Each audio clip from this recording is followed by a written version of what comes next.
প্রেমানন্দ শ্রী অদ্বৈত গদাধর শ্রীবাসাদি। এই যে রাজা সগর ৮,০০০ পুত্র আর বড় রানের একটা পুত্র হয়েছিল, তাহার নাম রেখেছিলেন অসমঞ্জ। এই অসমঞ্জ অত্যন্ত ধীর স্থির। অসমঞ্জ চলে গেলেন বনে তপস্যা করতে। অসমঞ্জ তপস্যা করতে চলে গেলেন। ওদিকে রাজা সগরের যে ৬০,০০০ পুত্র সন্তান ভারতবর্ষের একের পরে এক বড় বড় ক্ষতি তাহারা সাধন করতে লাগলেন। এই ভাই বারবার প্রতিধ্বনি হচ্ছে। ভারতবর্ষের এই ভীষণ ভীষণ বড় ক্ষতি তাহারা সাধন করলেন, কিন্তু প্রজারা যদি অন্যায় করে প্রজারাই কিন্তু রাজার কাছে জানায়, কিন্তু রাজার ছেলে যদি অন্যায় করে তো কাকে জানাবে? তাই রাজাকে জানায়। দেখুন, মানুষের আশীর্বাদে কিন্তু মানুষের পরমায়ু বৃদ্ধি পায়, আপনারা মানবেন কিনা জানি না। আবার মানুষের অভিশাপে মানুষের পরমায়ু বিনষ্ট হয়। তা প্রশ্ন করতে পারেন, বাবা সত্যকাম কর্তা দেবী তো সবাইকেই ভালোবাসতেন বা সবাই তাকে ভালোবাসতেন। প্রথম কথা, এটা ওনার পূর্ব জন্মের কর্মফল, উনি এইটুকু সময় কথা দিয়ে এসেছেন। আর দ্বিতীয় কথা, গোবিন্দ গীতায় বললেন, হে জীব, তোমরা যেমন যে ফুলটা বেশি ভালো আগে তোমরা সেই ফুলটা চয়ন করো, আমারও যে ফুলটা বেশি ভালো মনে হয়, আমার পছন্দ হয়ে যায় তাড়াতাড়ি, আমি ওই ফুলটাকে তাড়াতাড়ি চয়ন করে আবার আমার কাছে ফিরিয়ে নিয়ে আসি। এটা গোবিন্দ বললেন, আমার মুখের কথা নয়।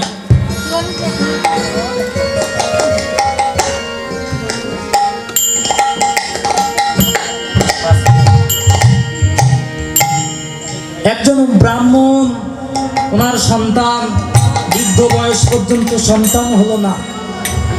উনি প্রত্যেক দিন ব্রহ্ম মুহূর্তে, অর্থাৎ সূর্য উদয়ের ১ ঘন্টা ৩৬ মিনিট আগে হয় ব্রহ্ম মুহূর্ত, ঋষিরা স্নান করতে, ওই সময় স্নান করতেন এবং গোবিন্দের সেবা দিতেন। এই স্নান করতেন, গোবিন্দের সেবা দিতেন ব্রহ্ম মুহূর্তে। আমাদের কিন্তু ঘুম থেকে ব্রহ্ম মুহূর্তে ওঠার কথা, তাই ব্রহ্ম মুহূর্তে যেতেন পরিক্রমা করতে। দেবাদিদেব মহাদেবের মন্দিরের সম্মুখে দাঁড়িয়ে বলতেন, হে ভগবান, হে দেবাদিদেব মহাদেব, তুমি আমাকে একটা পুত্র সন্তান দান করো। প্রত্যেকটা দিন বলতেন, প্রত্যেকটা দিন এই প্রার্থনা, প্রত্যেকটা দিনের এই প্রার্থনা দেবাদিদেব মহাদেবের কর্ণে পৌঁছে যেত, এমন ভাবে প্রার্থনা করতেন। তাই আজ মহাদেব ওনার সম্মুখে এসে বললেন, এই তোকে আমি পুত্র সন্তান দান করব, তুই নিবি, ৫ বছর আয়ু হবে। কিন্তু ব্রাহ্মণ বললেন, মাত্র ৫ বছর, পুত্র সন্তান দান করব, ৫ বছর আয়ু হবে। ব্রাহ্মণ বললেন, হে মহাদেব, ৫ বছরও যদি আয়ুষ্কাল হয়, অন্তত আমাকে আমার এই হাটকুড়ো গালিটা তো ঘুচে যাবে। সন্তান হয়েছিল, মারা গেছে, হাটকুড়ো গালিটা তো ঘুচে যাবে, আপনি আমাকে দান করুন। মহাদেব বললেন, তথাস্তু। তাই যেদিন পুত্র সন্তান ভূমিষ্ঠ হলো, সেদিন থেকে ব্রাহ্মণ দিন গুনছেন যে ৫ বছরের থেকে আজ একটা দিন কমে গেল, ৫ বছরের থেকে একটা দিন আজ কমে গেল। একটি একটি করে দিন গুনতে গুনতে যেদিন ৩টা বছর পেরিয়ে গেল, ৩টা বছর আর কয়টা বছর? আর 2টা বছর। ব্রাহ্মণ চিন্তা করলেন, ওই বালককে আমার সঙ্গে নিয়ে চলে যাব, অর্থাৎ আমি যখন পরিক্রমা করতে যাই ব্রহ্ম মুহূর্তে, ওই বালককে আমার সঙ্গে নিয়ে যাব। আরো 1টা বছর পেরিয়ে গেল, থাকলো কয়টা বছর? আর 1টা বছর। একটা একটা করে দিন গুনছেন, ৩৬৫ দিন থেকে একটা একটা করে দিন গুনছেন। ৩৬৫ দিন পূর্ণ হতে মাত্র আর 3টা দিন বাকি, অর্থাৎ ৩৬২ দিনের দিন। ব্রাহ্মণ চিন্তা করছেন, আমার পুত্র তো আর আমার কাছে থাকবে না। কিন্তু মাকে কিন্তু এখনো সংবাদ জানায়নি, কারণ মা জানলে সহ্য করতে পারবেন না। তাই উনি অত্যন্ত বিষণ্ণ বদনে পুত্রকে নিয়ে চলেছেন পরিক্রমা করতে। মাত্র কয়েক ঘন্টার ব্যবধান, 72 ঘন্টা। পুত্র আমার কাছে থাকবে আর থাকবে না, আমাকে বাবা বলে ডাকবে না, কত কষ্ট। তাই ব্রাহ্মণ ব্রাহ্মণ প্রণাম করলেন আরো একজন ব্রাহ্মণকে, অর্থাৎ বয়োজ্যেষ্ঠ প্রণাম করলে বালকটাও প্রণাম করলেন। বাবা প্রণাম করেছে, তার বললেন তোমার দীর্ঘ আয়ু হোক। বললেন এটা কি বললেন আপনি, এটা কি বললেন দীর্ঘ আয়ু হোক? কিন্তু আর পরমায়ু আছে মাত্র 3 দিন। বলে তাই? তাই বললেন বাবা তুই যাকে সম্মুখে দেখবি আজ থেকে তাকে প্রণাম করবি। তাই বালক যাকে সম্মুখে পায় তাকেই প্রণাম করে। যেদিন মৃত্যু হওয়ার কথা ঠিক তাহার আগের দিন, মানে 2 দিন, 3 দিনের একদিন চলে গেল, মাত্র থাকলো 2 দিন।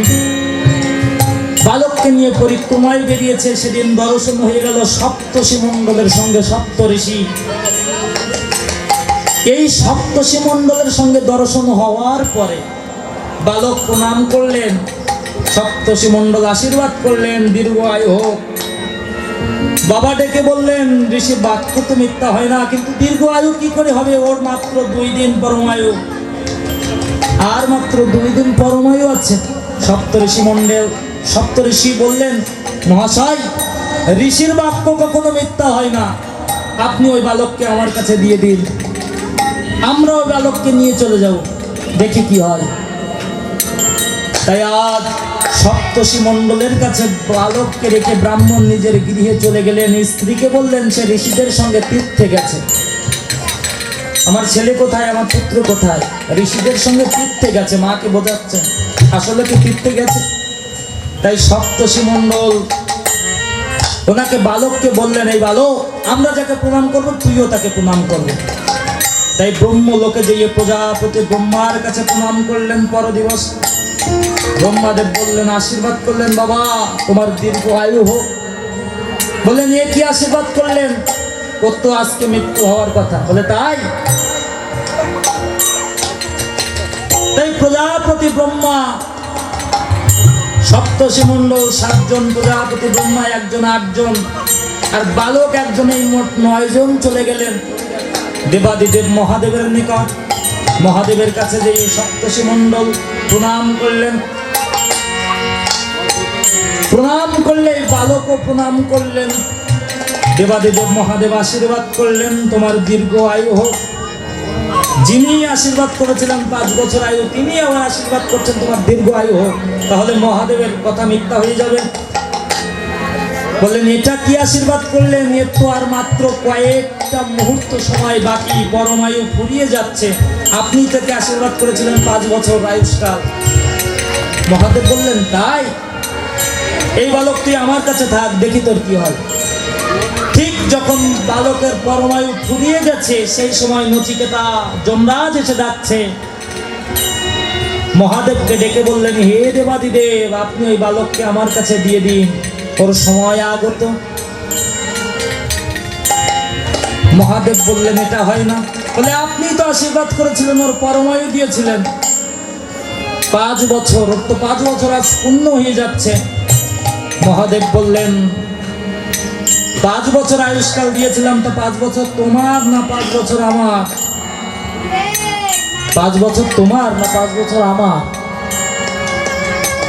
দেখুন নরের 5 বছর মানে মানুষের 1 বছর আর দেবতাদের 1 বছর সমান নয়। সত্য ত্রেতা দাপর কলি সত্য যুগের পরম আয়ু হচ্ছে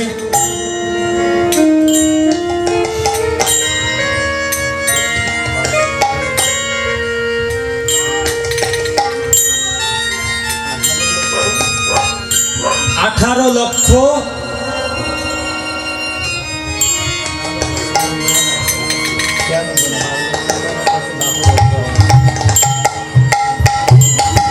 18 লক্ষ প্লাস, সম্ভবত 18,12,000 বছর। দাপরের পরমায়ু হচ্ছে 12,96,000 বছর। কথাটা ভালো করে বুঝবেন। ত্রেতার পরমায়ু 12,96,000 বছর। দাপরের পরমায়ু অর্থাৎ ভগবান শ্রীকৃষ্ণ যে যুগে আসলেন দাপর যুগের পরমায়ু হচ্ছে 8,64,000 বছর। কলির ঠিক তাহার অর্ধেক 4,32,000 বছর। 4,32,000 বছর। এই 4 যুগে হয় এক দিব্য যুগ, মানে এক কল্পকাল। 71টা কল্প হয় এক মান্যন্তর, 71টা কল্প হয় এক মান্যন্তর। ইহার 14 মান্যন্তরে ব্রহ্মার এক দিবস, মানে একটা দিন, আবার 14 মান্যন্তরে ব্রহ্মার এক রাত্রি। তার মানে 14 দুগুণে 32 মান্যন্তরে ব্রহ্মার একদিন এক রাত, তাই তো?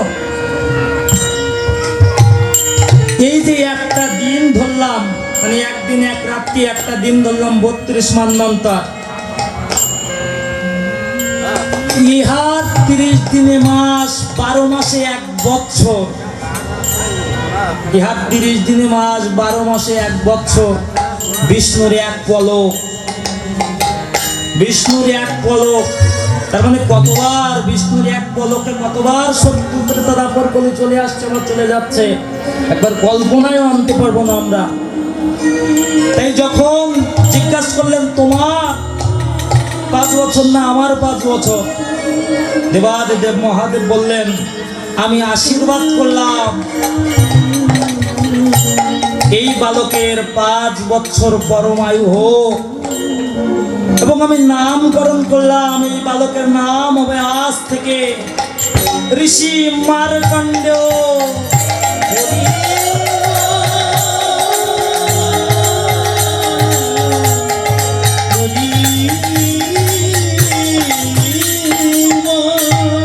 এই কথাটার তাৎপর্য হচ্ছে এটাই, মানুষের আশীর্বাদে, দেবতাদের আশীর্বাদে মানুষের পরমায়ু বৃদ্ধি পায়। এই রাজা সাগরের 60,000 পুত্রে কিন্তু পরমায়ু বিনষ্ট হয়ে গেল। আরো একটা তাৎপর্য হচ্ছে এটাই, যখন একটা জাতি বিপদে পড়ে যায় সমস্ত বিভেদ বলে একত্রিত হতে হয়।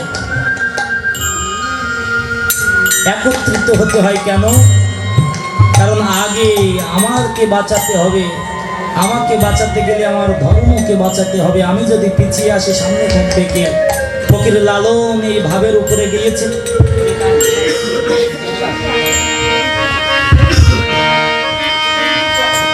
ফকির লালনের সেই বিখ্যাত গান, ওরে কার ওরে কার কি বা বলি ওরে,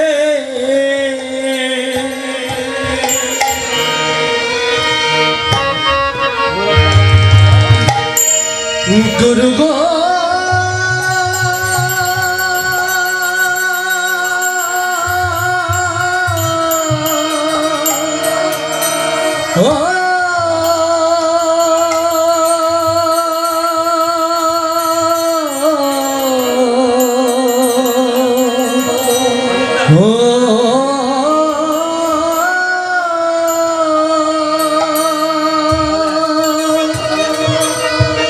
ওরে কার কিবা বলি ওরে, ওরে কার কিবা বলি ওরে, দিশে না মেলে।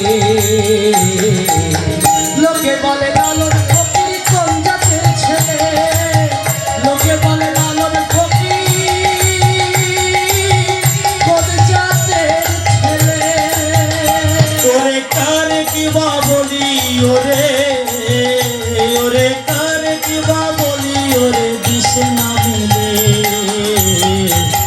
লোকে বলে লালন ফকির কোন জাতের ছেলে, লোকে বলে লালন ফকির কোন জাতের ছেলে, লোকে বলে লালন ফকির কোন জাতের ছেলে, লোকে বলে লালন ফকির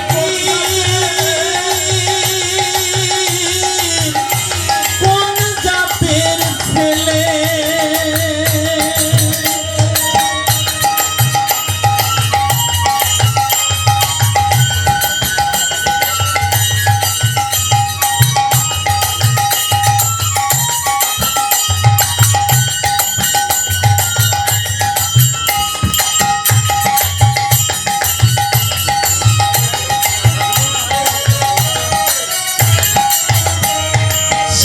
যন্ত্র জরায়ু ধরে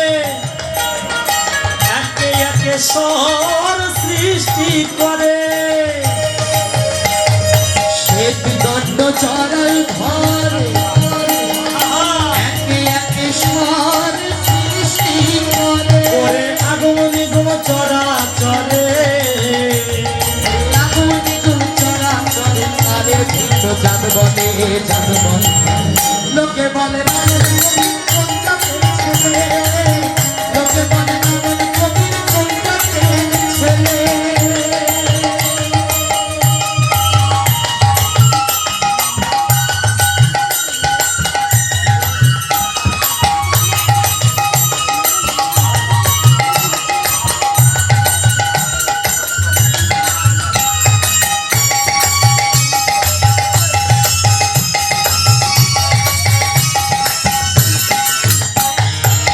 মনে হয় জাতের প্রমাণ হিন্দু মুসলিম বৌদ্ধ খ্রিস্টান এমনই হয় জাতের প্রমাণ হিন্দু মুসলিম বৌদ্ধ খ্রিস্টান ওরে জাত বলিতে কি হয় বিধান ওরে জাত বলিতে কি হয় বিধান শাস্ত্র বুঝিতে লোকে বলে লালন ফকির কোন জাতের ছেলে লোকে বলে লালন ফকির কোন জাতের ছেলে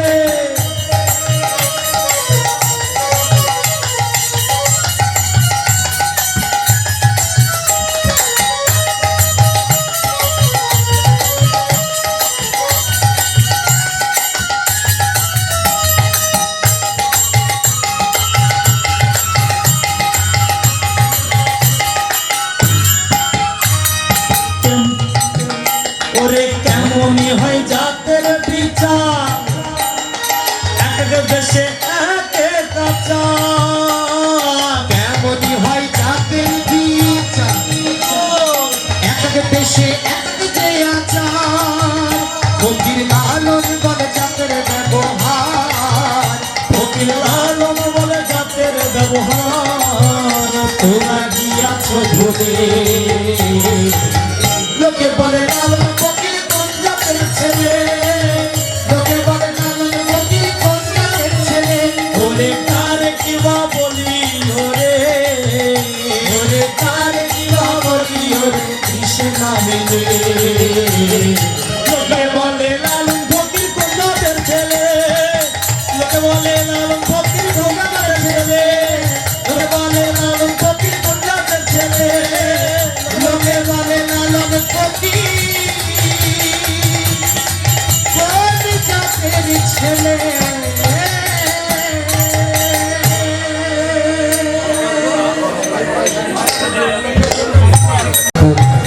বৃদ্ধ বয়সে কোনো এই যে সন্তান হলো উনি চিন্তা করলেন আমার পূর্বপুরুষেরা কত শত শত অশ্বমেধ যজ্ঞ পূর্ণ করেছে আমিও অশ্বমেধ যজ্ঞ পূর্ণ করব তাই আর গুরুদেব বশিষ্ঠ মুনিকে আনায়ন করলেন বশিষ্ঠ মুনি বিধান দিলেন রাজা তুমি এই অশ্বমেধ যজ্ঞ করো না কারণ যজ্ঞ করতে গেলে যোগ্য ব্যক্তি হতে হয় তুমি কিন্তু যোগ্য ব্যক্তি নও কেন কারণ এই যে 60,000 পুত্র এদের কারণে ওনার পিতা অযোগ্য হয়ে গেছে এনাদের অপরাধের কারণে কিন্তু রাজা সগর শুনলেন না কারণ আসন্ন কালে যদি বিপদ ঘটার হয় যতই ভালো কথা আপনি বলুন না কেন তাহার কর্ণ পর্যন্ত পৌঁছাবে না বললেন না আমি যজ্ঞ করব বলে ঠিক আছে তোমার যজ্ঞ অস্ত্র যদি অযোধ্যায় ফিরে আসে আমাকে স্মরণ করো আমি এসে তোমার যজ্ঞ পূর্ণ করে যাব তাই আজ রাজা সাগরের 60,000 পুত্র এই অষ্টমের যজ্ঞ লীলা তো আপনারা শ্রবণ করেছেন ওই যে অষ্টম বর্ণের অস্ত্র নিয়ে প্রথমে চলেছে পূর্ব দেশ অভিমুখে চতুর্দেশে ভ্রমণ করবার উদ্দেশ্যে পুত্র চলিল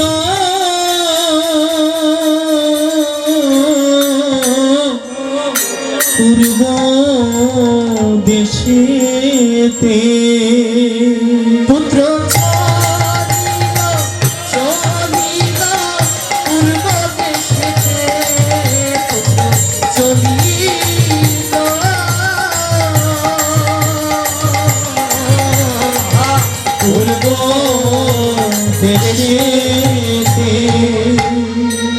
কত শত নদ নদী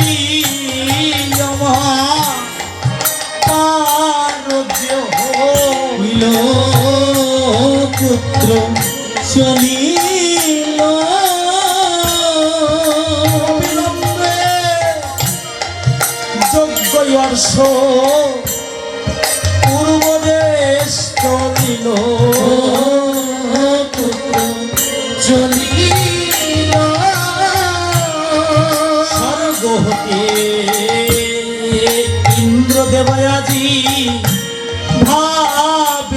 হইল পুত্র চলিল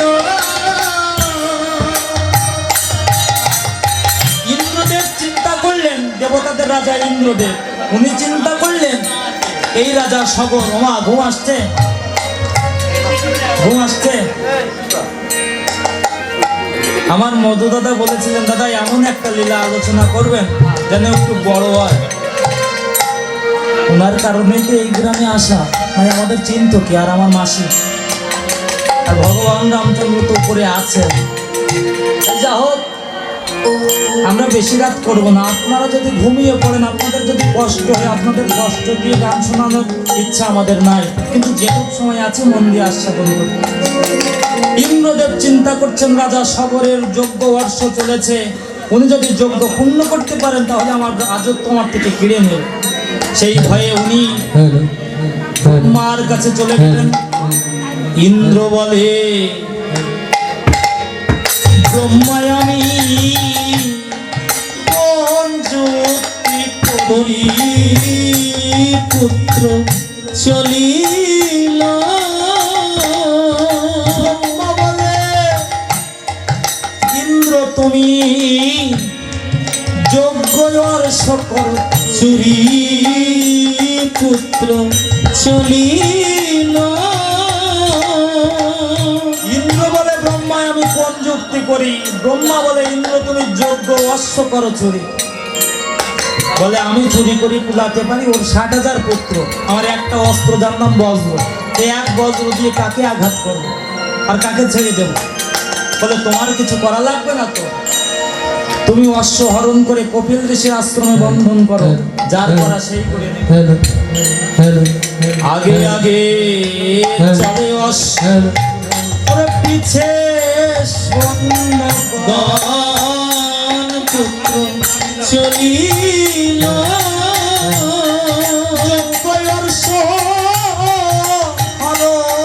করি কপিলের আশ্রমে করিল বন্ধন।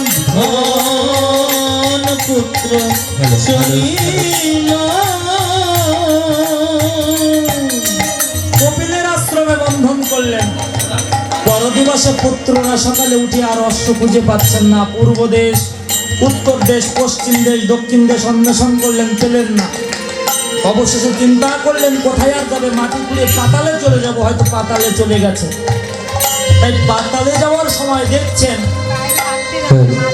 ওই যে অগ্নিকোণে কপিল ঋষির আশ্রম, সেথায় আছে যজ্ঞ অশ্ব।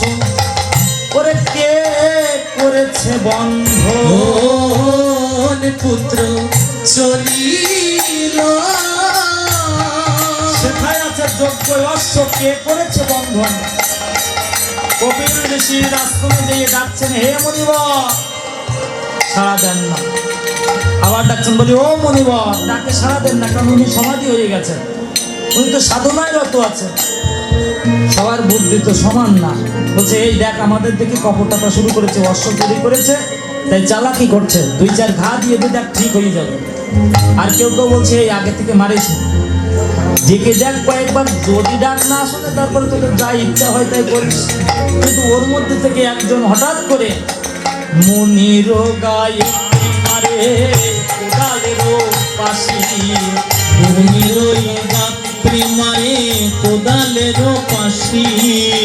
ধ্যান ভঙ্গ হইয়া এবার চাহিলেন সন্ন্যাস। আর ধ্যানমগ্ন হয়ে এবার চাহিলেন সন্ন্যাসী। নেত্রের অগ্নিবার বাহির হইল, ওই নেত্রের ওই অগ্নি এবার বাহির হইল। 60,000 পুত্র পুরে ভস্ম রাশি হলো। আর 60,000 বছপুরে ভস্মরাশি হইল। কীর্তিবাস পণ্ডিতের অমৃত লহরী, কীর্তিবাস পণ্ডিতের ওই অমৃত লহরী।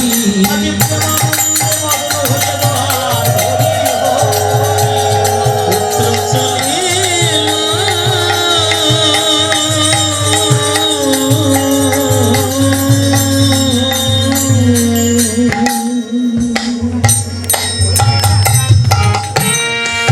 শুধু ভক্ত সজ্জন মণ্ডলের আমরা আমি একটু ভিক্ষা করতে হয়, ভিক্ষা করে এসেই আবার শুরু করব। তাহাদের আগে একটু পরিচয় করিয়ে দিয়ে যায়, যাহাদের স্বীকৃতিতে আজ অর্ধকার রামায়ণ কীর্তন আপনারা শ্রবণ করছেন। আমার বাম পাশে আছেন বাবু দীপু দাস, ব্যবস্থাপনা পরিচালক রামনারায়ণ সম্প্রদায় কেশবপুর যশোর। কিবোর্ডে আছেন বাবু সত্যজিৎ সরকার, সত্য শিল্পী সংঘ কাজিয়া।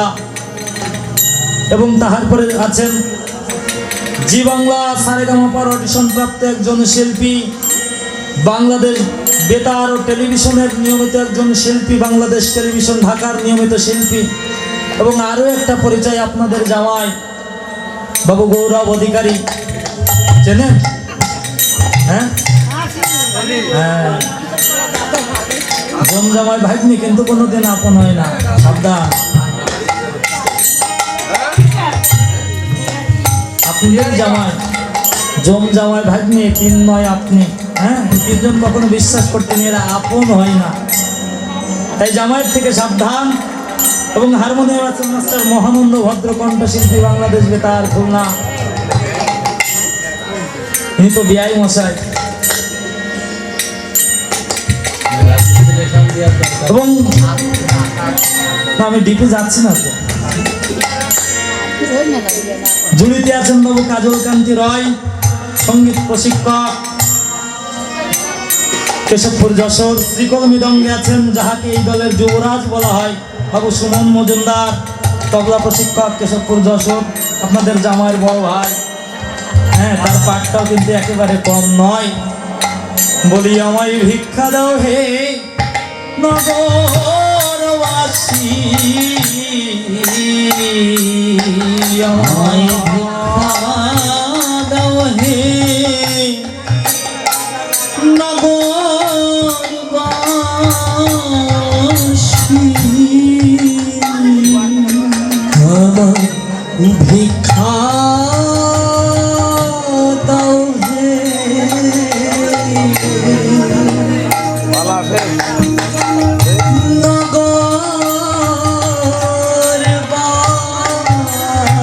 নগরবাসী, গুরু দক্ষিণা দিব আমি, দাও হে নগরবাসী, গুরু দক্ষিণা দিব আমি, ভিক্ষা দাও হে নগরবাসী, গুরু দক্ষিণা দিব আমি, ভিক্ষা দাও হে নগরবাসী, দিব আমি, ভিক্ষা দাও হে নগরবাসী, ভিক্ষা দাও হে নগরবাসী, হে গুরু হে গুরু হে গুরু হে গুরু হে গুরু হে গুরু হে গুরু হে। জয় জয় রাম সীতার প্রতি প্রেমানন্দে একবার হরি হরি বল।